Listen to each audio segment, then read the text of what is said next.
Un caso clínico. Un hombre de 45 años diagnosticado de úlcera péptica duodenal a los 25 que presenta reagudizaciones estacionales que se trata con ranitidina. Coincidiendo con una fase aguda, se le realiza una endoscopía que muestra una úlcera vulvar en cara posterior de 1 centímetro de diámetro y la prueba de ureasa antral es positiva, ¿no? O sea, es una paciente de Helicobacter pylori positivo. Tiene una úlcera duodenal, tiene Helicobacter positivo, tienes que dar tratamiento para Helicobacter pylori. ¿Cuál es el tratamiento? Amoxiclaritro y Omepra, pero ahí hay panto, ¿y ahora? Igual, no igual, no sirve, no, ¿qué dicen ustedes? ¿O prefieren usar otro?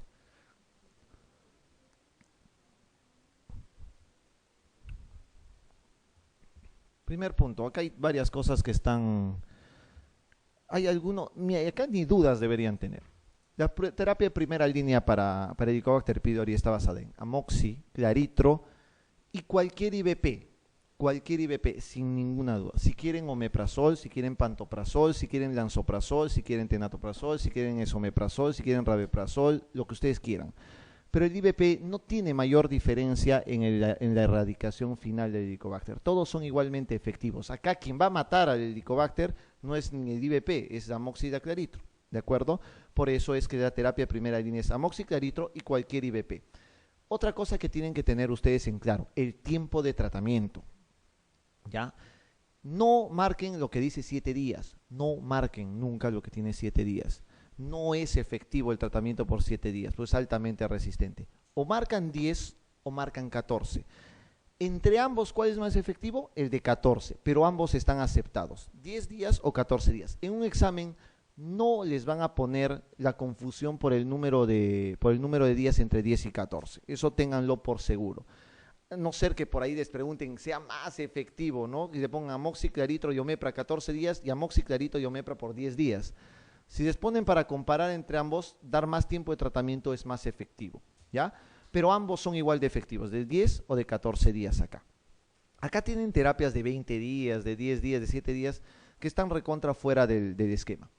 Otra cosa que deben aprender y a saber, y ahí lo hemos visto también en la clase, terapia de segunda línea. ¿Cuál es la terapia de segunda línea? ¿Quedamos? Pueden usar terapia cuádruple. Bismuto,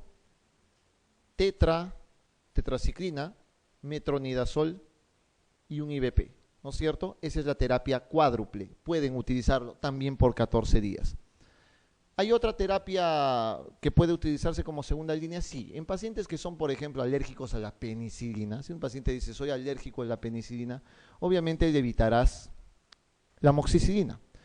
¿Qué le das en vez de eso? Si deseas, claritro, metronidazol y un IVP. Eso se puede utilizar también. Es también efectivo.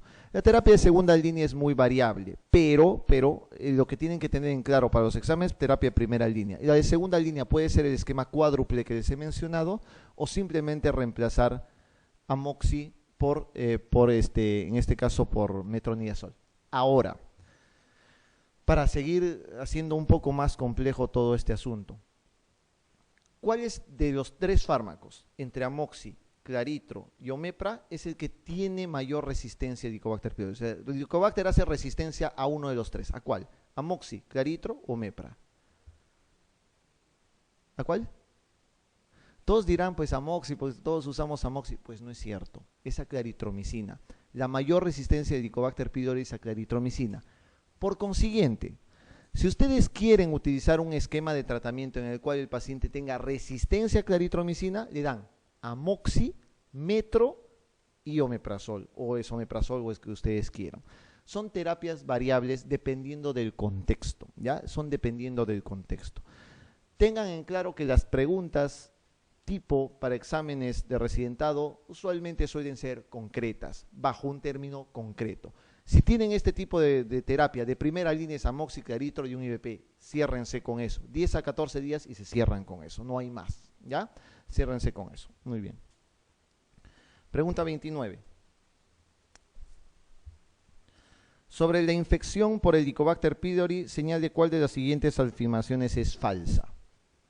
A ver, ¿La infección por Helicobacter pylori se asocia a la mayor parte de las úlceras pépticas? ¿Sí?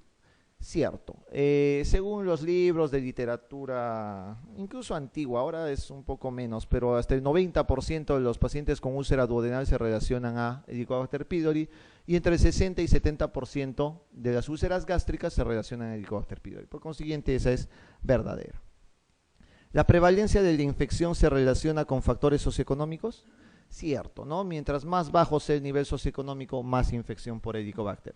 ¿La presencia de Helicobacter en la mucosa duodenal es imprescindible para provocar lesión ulcerosa? Pues no, ya les he dicho que existen otras causas de patología ulcerosa, ¿no? Entonces, aquí tienen la respuesta falsa. Veamos las dos que faltan.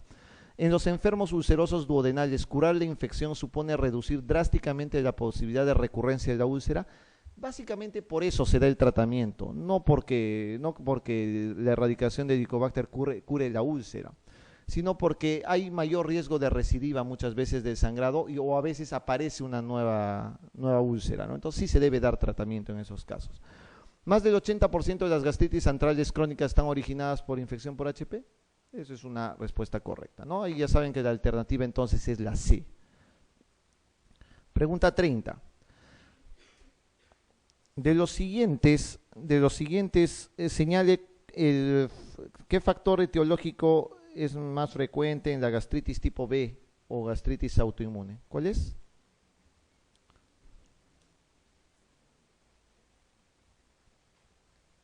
Tipo B o no autoinmune, perdón. Tipo B o no autoinmune. ¿Cuál será?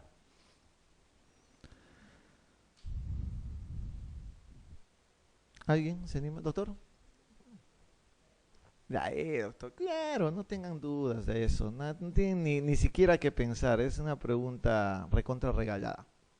Es infección por Helicobacter. Doctores, existen dos tipos de gastritis. La gastritis tipo A, que es conocida como gastritis autoinmune. ¿Por qué se llama gastritis autoinmune? Básicamente porque existe anticuerpos antifactor intrínseco, ¿de acuerdo? Y la afectación usualmente suele ser corporofúndica, ¿de acuerdo? Es corporofúndica. Eso es una gastritis autoinmune. La gastritis tipo B es la gastritis que todos ustedes quieren tener, ¿no? La gastritis antral de pacientes jóvenes, asociada totalmente a Helicobacter pylori. No necesariamente es pacientes jóvenes, pacientes mayores, adultos, ancianos lo tienen sin ningún problema, ¿ya? Pero es una gastritis asociada netamente a Helicobacter pylori y es básicamente, esta es la respuesta en este caso, ¿ya? Entonces, dos tipos de gastritis, la A y la B, no lo olviden. En relación a la hemorragia diverticular, señale la respuesta incorrecta. A ver, ¿suele originarse en el colon derecho la hemorragia diverticular? ¿Verdadero? ¿Falso? Veo rostros de duda. Ok, lo dejamos para discutirlo luego. ¿Es una complicación poco frecuente de la enfermedad diverticular del colon? ¿Es una complicación poco frecuente? Falso, es lo más frecuente, ¿no es cierto? Es la causa más frecuente de hemorragia gestia baja. Ya tenemos una falsa ahí. En la mayoría de los casos, la hemorragia recidiva.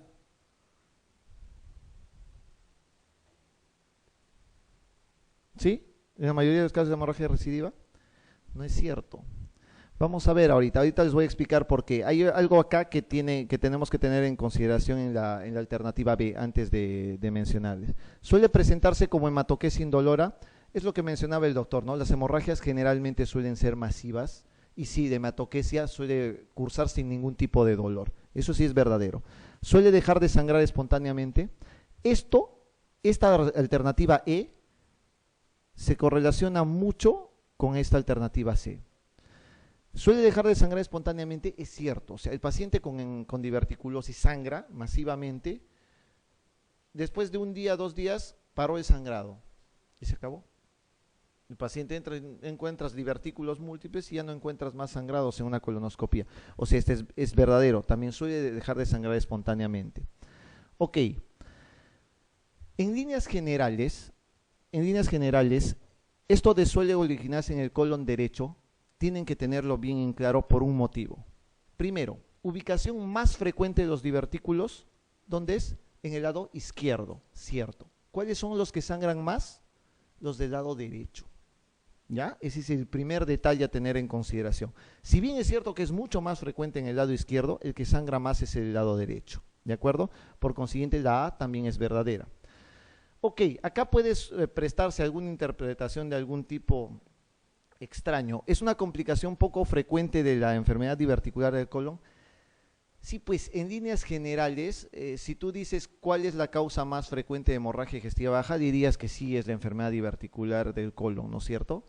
Ahora, ¿cuántos de los divertículos que tienen las personas en general sangran realmente? No será pues ni el 15%, ¿no? O sea, tú agarras 50 ancianitos y les aseguro que de los 50 ancianitos, el 70%, eso es casi seguro, el 70% tienen divertículos. O sea, tendremos unos 40 ancianitos. ¿De esos cuántos saldrán hemorragia diverticular? De repente 2, 3, 4 a lo mucho. Ok, si bien es cierto que la hemorragia es la, digamos, la complicación más frecuente, obviamente no es, digamos, constante en todo tipo de pacientes que tienen hemorragia diverticular. Complicación más frecuente del divertículo es la hemorragia, pero no en todos en general. ¿De acuerdo? Eso tengan que tener un poquito en claro. La mayoría de los casos, la hemorragia recidiva, eso es otra cosa que tienen que tener en consideración. No. Los pacientes que tienen hemorragia diverticular sangran una vez y usualmente ya no sangran más. Usualmente, no les estoy diciendo que no sangran nunca más. ¿Por qué? Porque si este paciente vuelve a sangrar, por ejemplo, 2 o 3 años después por lo mismo, el paciente tiene que ir a cirugía, tiene que operarse. ¿De acuerdo? Es una indicación de hemorragia de sangrado diverticular. Mucha atención a eso, ¿ya? Es una pregunta un poco compleja, pero tienen que tener en consideración eso. La mayoría de los casos de hemorragia recidiva, pues no recidiva frecuentemente eso, ¿ya? Y cuando recidiva es quirúrgico. A ver, pregunta 32.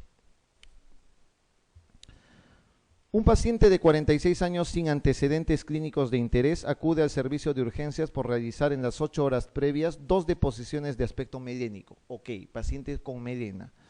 En las últimas 48 horas refiere haber tenido molestias vagas en mi abdomen superior. Ok. En la anamnesis no describe la ingesta previa de fármacos potencialmente gastroerosivos. ¿Cuál le parece la mayor causa de hemorragia digestiva alta en este paciente? Tienen Mallory Weiss, tienen esofagitis erosiva, varices esofágicas, úlcera péptica y neoplasia gástrica. ¿Cuál les parece ahí? ¿Cuál? Así es. Todo este preámbulo enorme es solamente para, lo único que vale es la parte de la pregunta, ¿no? O sea, ¿cuál es la causa más frecuente de hemorragia digestiva alta? Y es la úlcera péptica, ¿ya? Es la úlcera péptica. Doctores, nuevamente, para seguir viendo preguntas diferentes. ¿Cuál es más frecuente? ¿La úlcera gástrica o la úlcera duodenal? La duodenal. ¿Dónde está ubicado más frecuentemente las úlceras en el duodeno? ¿Primera, segunda, tercera o cuarta porción? Primera porción. ¿En qué cara es más frecuente en la primera porción? ¿Anterior, posterior, curvatura mayor, curvatura menor o vertiente superior, vertiente inferior? Cara anterior. ¿De acuerdo? Entonces, por ubicaciones, lo más frecuente es una úlcera duodenal que sea vulvar o de primera porción y generalmente en cara anterior. Ese detalle, márquenlo o resáltenlo, ¿ya? Con respecto al divertículo de Meckel, señale lo falso. A ver, una complicación es el sangrado. Recuerden, una causa muy frecuente de hemorragia digestiva baja en niños generalmente es de hemorragia digestiva baja masiva, de hemorragia digestiva baja masiva es el divertículo de Meckel. ¿Puede tener mucosa gástrica? Cierto, usualmente puede tener mucosa gástrica, hasta en el 50% de los casos llega a tener mucosa gástrica. ¿El diagnóstico diferencial más frecuente es la apendicitis aguda? Tienes dos tipos de complicaciones. Igual que la diverticulosis de colon, existen dos tipos de afectación del divertículo de Meckel. Diverticulosis sangrante, hemorrágica, o diverticulitis de Meckel. Y la diverticulitis de Meckel es un cuadro muy parecido a una apendicitis aguda.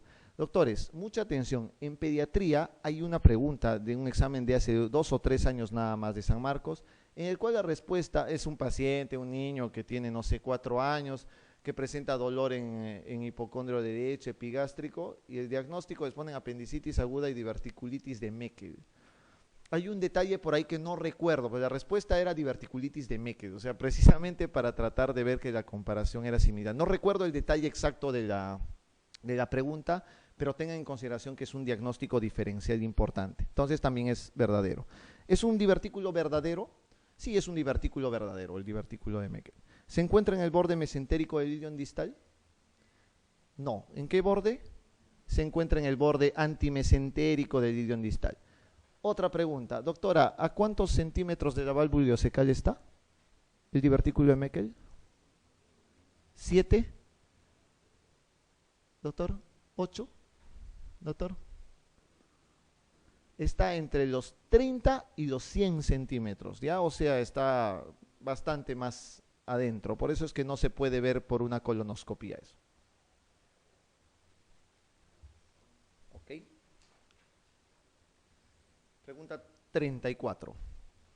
De las siguientes enfermedades, ¿cuál es la que con mayor frecuencia produce ulceraciones múltiples en las primeras porciones del duodeno y del yeyuno?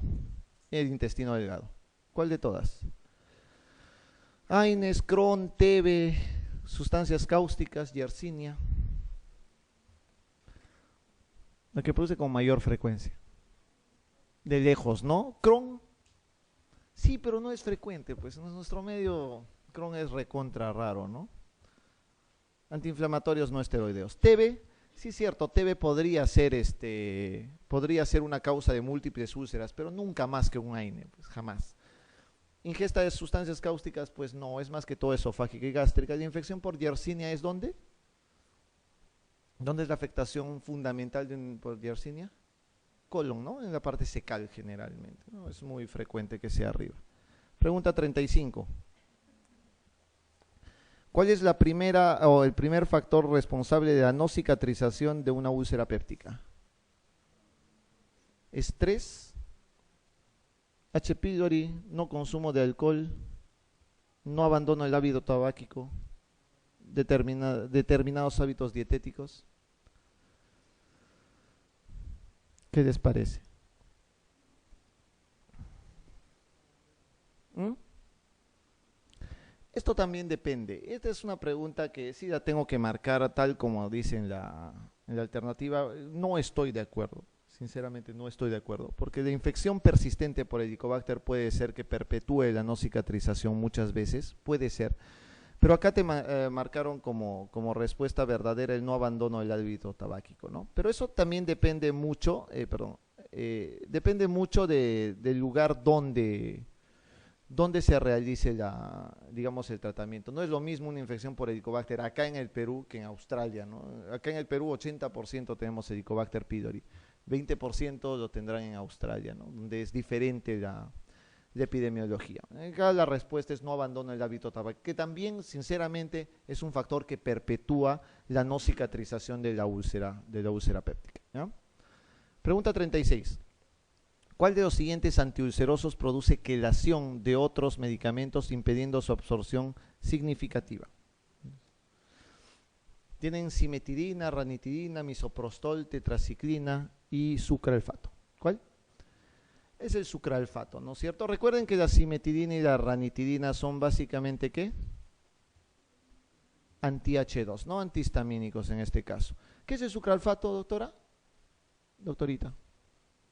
Doctora, ¿qué es el sucralfato? Aparte de que me va a decir un fármaco que produce la quelación de medicamentos, aparte de eso, ¿qué es? ¿Qué contiene? ¿Alguien sabe qué contiene? ¿Nadie se acuerda? Tiene octasulfato de sacarosa con hidróxido de aluminio, no de magnesio, de hidróxido de aluminio. Es octasulfato de sacarosa con hidróxido de aluminio. El hidróxido de aluminio, que es un antiácido, y el octasulfato de sacarosa, que es una sustancia que básicamente se adhiere o se pega al lecho ulceroso, produciendo una mejor cicatrización de la zona ulcerada. Por eso es que produce un poco la quelación de medicamentos en ese caso. Ese es el sucralfato. Pregunta 37.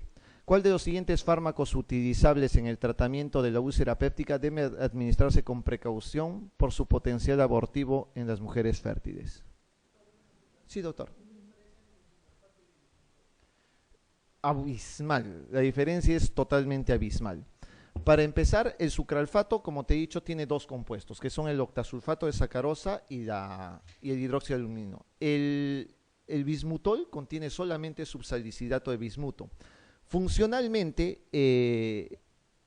el medicamento, en este caso el bismuto, tiene una peculiaridad que sirve como antidiarreico. Es un estupendo antidiarreico. Segundo, la función que tiene el bismuto usualmente es una función bactericida, escasa, pero tiene una función bactericida. Por eso es que se usa para el tratamiento de Helicobacter pylori, ¿no es cierto? Tiene una función bactericida. ¿Es un protector gástrico? Cierto, tiene cierta función de protección gástrica,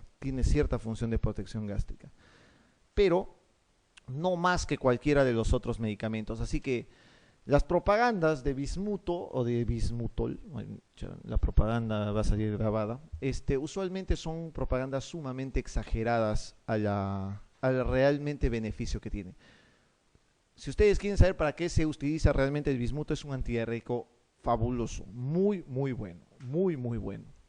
Pero como para acidez, dolor abdominal, indigestión, uñero, cefalea, no sirve realmente, o sea, tiene funciones mínimas, es un gastroprotector, sí, mínimo, es un bactericida muy, muy, muy, digamos, de acción muy leve, pero sí sirve, por eso mata el Helicobacter pylori, pero básicamente es un antidiarreico, sí tiene funciones diferentes. No olviden que el bismuto produce dos efectos adversos comunes. Pseudomelina, por eso ponen las heces negras, y la lengua se vuelve negra también en algunos de los pacientes. Así que no se asusten si alguno de sus pacientes tiene eso con el bismuto, ¿ya? Ok, pregunta 37 volviendo. ¿Cuál es el fármaco que se usa para úlcera péptica pero que produce efecto abortivo en mujeres? El misoprostol, ¿no es cierto? Ahora, ¿qué es el misoprostol? Es una prostaglandina, ¿no es cierto? Una prostaglandina 1. ¿Sirve para las úlceras? Cierto, el motivo por el cual se crea el misoprostol no es precisamente para las prácticas abortivas. Se crea el misoprostol como un fármaco protector de la mucosa gástrica, porque es prostaglandina E1 y la prostaglandina E1 forma parte de la capa mucosa del estómago. Y sí, en clases también les había mencionado un detalle, ¿no? Cuando les pregunten a ustedes ¿qué fármaco es el principal para la profilaxis de úlcera por AINES? ¿Qué responden? Misoprostol, no marquen omeprazol. Realmente, o sea, para líneas, ¿qué les digo? Para línea científica general, o sea, realmente el misoprostol es mucho más un protector de mucosa para gastropatía por AINES que el omeprazol. Para fines prácticos, nadie acaba de mandar a comprar misoprostol para proteger de sus AINES, por obvias razones, ¿no es cierto? Entonces, para fines prácticos es una cosa, para fines académicos tenemos que tener otra línea. Pero sí, el misoprostol es el principal fármaco para profilaxis de úlcera por AINES, así se llama, ¿ya? Profilaxis de úlcera por AINES. Ok, pregunta 38. Señale la respuesta verdadera. ¿La curación de las úlceras gástricas precisa generalmente de confirmación endoscópica? ¿Sí? Cierto, ¿no es cierto? Eso es una peculiaridad que sí debe de tener. Entonces esa será la verdadera, pero vamos a comprobarlo, ¿ya? ¿El estudio gastroduodenal varitado tiene la misma sensibilidad que la visión endoscópica en la detección de las úlceras del fundus gástrico? No, pues nada que ver, ¿no? Obviamente el estudio endoscópico es mucho mayor de lejos que cualquier estudio varitado en sí. La visión endoscópica de un vaso sanguíneo en el fondo de la úlcera, si ya no sangra, ¿no aumenta las posibilidades de resangrado? Es una pregunta larga, horrible, pero tengan en consideración que cualquier paciente que tiene un vaso visible tiene riesgo de resangrado siempre. Entonces, esa respuesta es falsa. ¿Qué forre será ese? Vaso sanguíneo con fondo de úlcera y que ya no sangra. Es un 2A, ¿no es cierto? ¿El test de aliento no es útil cuando se quiere demostrar erradicación de Helicobacter? ¿Verdadero o falso? Es falso. El test de aliento es el principal método que se utiliza para control de erradicación del Helicobacter. Si ustedes tienen un paciente, tenía su úlcera, sacaron biopsias, tiene Helicobacter, le dieron su tratamiento con amoxiclarito de omepra por 14 días, ven, quieren hacerle un control ustedes para ver qué cosa es lo que ha pasado con ese Helicobacter, le piden un test de aliento. No necesitan pedir una endoscopía. En este caso exagerado un poco, porque obviamente tengo que hacerle un control por la úlcera, ¿no es cierto? Pero si estoy hablando de un paciente que no es ulceroso, que tiene Helicobacter pylori positivo y quiero hacerle un control de erradicación, no necesito otra endoscopía, necesito solamente un test de aliento. Un paciente joven que presenta dispepsia por primera vez en su vida debe ser siempre sometido a endoscopía diagnóstica antes de posponer ningún tratamiento. Jamás. Los pacientes jóvenes como ustedes no tienen que ser sometidos a endoscopía de buenas a primeras, ¿no? Nunca. Siempre se hace tratamiento empírico inicial, ya lo saben eso. Pregunta 39. Varón de 60 años de edad que consulta por alternancia de diarrea y estreñimiento con baja de peso y palidez. El hematocrito está en 30, tiene un TB non positivo y no hay parásitos. ¿Qué procedimiento le harían? Una colono. Pero la pregunta acá del millón sería, ¿qué diagnóstico sospechan ustedes? Un NM de colon, ¿no? Básicamente, ¿por qué? Uno, baja de peso. Baja de peso, ya tienen que tener la luz prendida. Tiene palidez y tiene hematocrito en 30, está anémico. Anemia, baja de peso y trastorno del hábito defecatorio, igual casi cáncer de colon, ¿no es cierto? Cáncer de colon. Entonces, obviamente, acá será una colonoscopía completa, una colonoscopía larga, no se confundan, es una colonoscopía completa simplemente. Pregunta 40. ¿Cuál de las siguientes pruebas es más adecuada para diagnosticar la causa de un cuadro de melenas a repetición sin otra sintomatología? Es otra pregunta regaladísima. Melenas a repetición. ¿Qué hacen si tienen un paciente con melenas a repetición?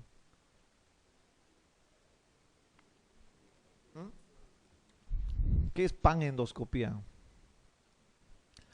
Es un término que ya no se utiliza, antiguo, pero es una endoscopía digestiva alta, ¿no? O sea, panendoscopía significa una endoscopía completa, ¿no? De esófago, estómago y duodeno, eso es una panendoscopía.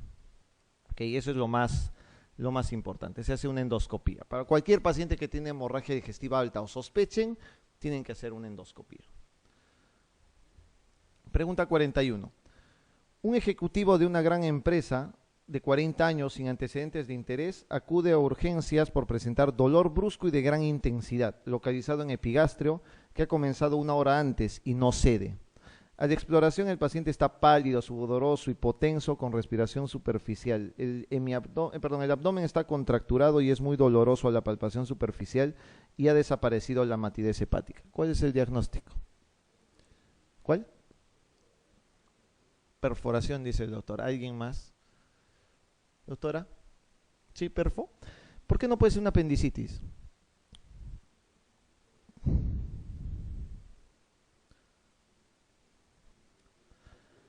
Uno generalmente, bueno, eso no es una regla general, pero 40 años con apendicitis no es el pico común, ¿no? Usualmente entre los 2 y los 15 años es el pico de apendicitis. Segundo, es un dolor que se localiza inicialmente en epigastrio, ¿no? Y que no cede. Tercero, acá el paciente está pálido, sudoroso e hipotenso. ¿Qué quiere decir eso? Que ya hay un compromiso por una perforación. Tengan en consideración lo siguiente, la apendicitis aguda puede causar perforación o se perfora, pero no tiene esto que tiene el paciente, desaparición de la matidez hepática. ¿Qué significa eso? Que hay aire libre subdiafragmático y eso es la desaparición de la matidez hepática. Eso es cuando hay una perforación de una víscera hueca y es básicamente una perforación gástrica, probablemente por una úlcera. ¿Por qué no puede ser pancreatitis? Miles de causas. Para empezar, el paciente que tiene pancreatitis tienen que poner que tiene amilasa elevada, lipasa elevada, dolor en cinturón. Generalmente tienen que ser un poco más académicos para el diagnóstico de pancreatitis, ¿no? Colecistitis aguda puede ser. El dolor es en hipocondrio derecho, a veces puede haber ictericia, pero obviamente no hay desaparición de la matidez hepática tampoco. Acá los síntomas claves son hipotensión, la sudoración que tiene el paciente y el abdomen contracturado, que es el signo de rebote positivo, ¿no? Un signo de rebote positivo. Eso es por una perforación, obviamente. Pregunta 42. Ante un paciente con diagnóstico clínico de sospecha de abdomen agudo por perforación de úlcera péptica, ¿cuál es la prueba diagnóstica que suele confirmar el diagnóstico en un 60-80% de los casos, sin necesario, y a qué es necesario recurrir en primer lugar? ¿Qué es lo primero que se hace cuando sospechen perforación? Así es, doctores, pregunta que se repite año tras año, tras año, tras año y no deben de fallar nunca. Cualquier sospecha que ustedes tengan de una perforación de un órgano o víscera hueca intraabdominal, siempre deben de pedir una radiografía de tórax y abdomen en bipedestación, ¿no? O sea, una radiografía de abdomen de pie y de cúbito. Eso no lo olviden, nunca. Pregunta 43. Todos los datos siguientes son útiles en el diagnóstico precoz de la úlcera duodenal perforada, excepto, hay uno que no lo es. ¿Cuál? ¿Hay dolor en puñalada? Ese es el dolor semiológico típico, ¿no? De esos, mi libro Massey del año 81 todavía decía dolor típico en puñalada en la perforación de úlcera gástrica. ¿Distensión abdominal marcada?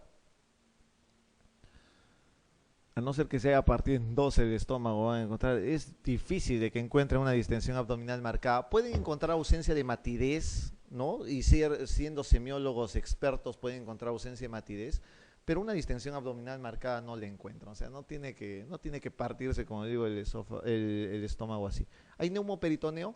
Claro, y eso básicamente lo van a ver en la radiografía, ¿no es cierto? Disminución de la matidez hepática, les he dicho que sí. Y fases de angustia y ansiedad. La misma del examen, igualita.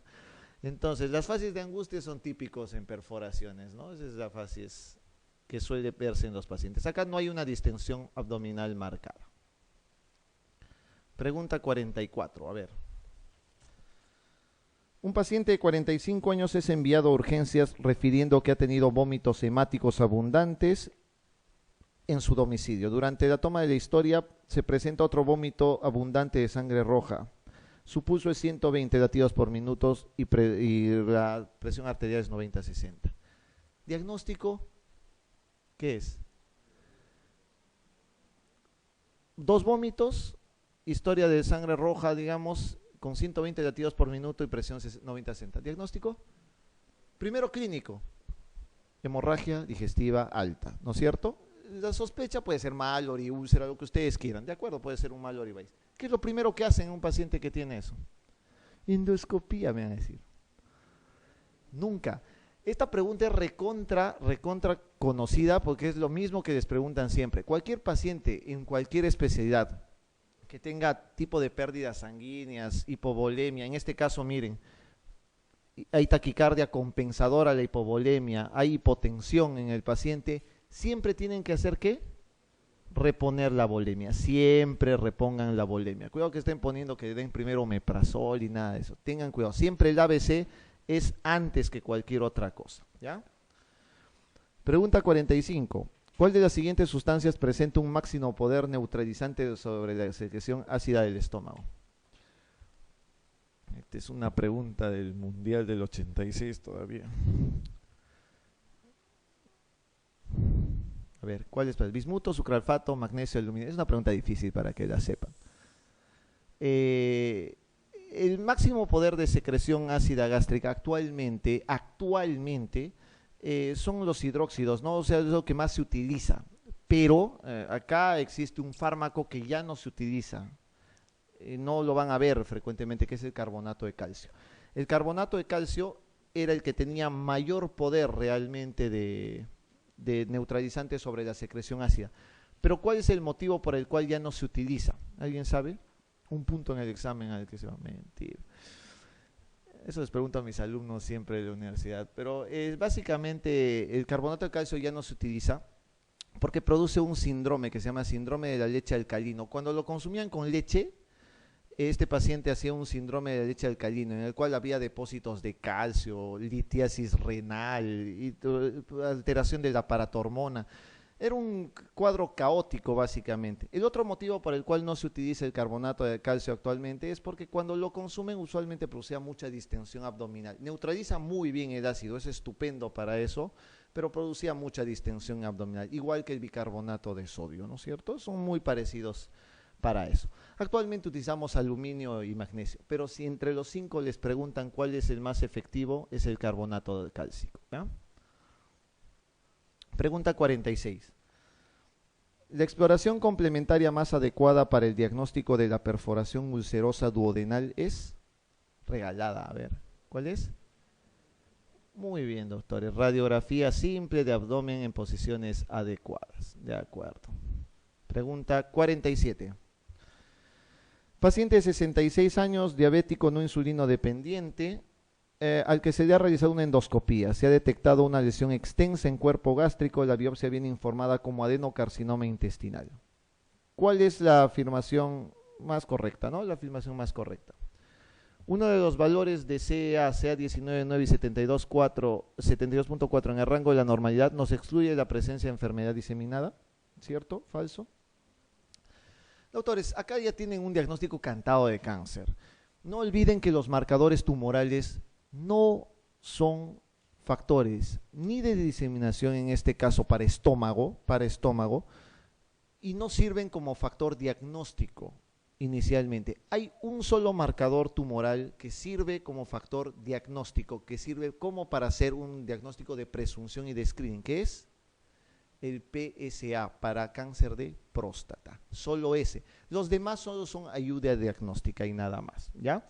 Entonces no excluyen la presencia de enfermedad diseminada eso. Esa respuesta es totalmente falsa. ¿Es obligatorio realizar un tránsito gastrointestinal para verificar la extensión? No, pues ya tienes un cáncer, ya sabes de qué se trata, ya no necesitas hacer un tránsito. El siguiente paso en la realización es una ecografía y una TAC abdominal pélvica, ¿no? Pues sí, doctores, lo que tienes que hacer es estadiaje. Tienen que estadiar. Lo que tienen que ver es realmente si hay metástasis, ¿no? Si tienes el cáncer, ve si hay metástasis. Y para eso se utiliza ecografía o tomografía. Solicitaremos ecografía endoscópica para descartar la presencia de metástasis hepáticas y pancreáticas. Doctores, para cáncer gástrico no se usa ecoendoscopía generalmente para metástasis. Para cáncer esofágico sí se utiliza ecoendoscopía para estadiaje, para esofágicos, ¿ya? Para los cánceres esofágicos sí te sirve. No te sirve mucho para los cánceres gástricos. Para los cánceres gástricos lo mejor es hacer una tomografía y una ecografía para ver metástasis. La laparoscopía sería la indicación inmediata que ayudaría a evitar una laparotomía innecesaria. Este paciente va a acabar en una laparotomía de todas maneras, o sea, sí entra, ¿no? Pregunta 48. ¿Cuál de las siguientes entidades no se asocia con mayor riesgo de cáncer gástrico en la población general? Una pregunta de factores de riesgo. ¿Cuál es? Gastrectomía por úlcera o por ulcus. Sí, es un factor de riesgo. Cualquier gastrectomía es un factor de riesgo para cáncer gástrico hasta 20 años después. ¿Ya? Cualquier gastrectomía hasta 20 años después. ¿Reflujo duodeno gástrico? ¿Sí? Sí. ¿Enfermedad de Menetrier? Cierto, el Menetrier o la gastritis hipertrófica, ¿no? Hiperplásica. ¿Anemia perniciosa? Otro factor de riesgo que hay que tener en cuenta. ¿Acalasia? Es riesgo para cáncer de esófago, no para cáncer de estómago, ¿no es cierto? Es para cáncer de esófago. Ok, pregunta muy fácil. Pregunta 49.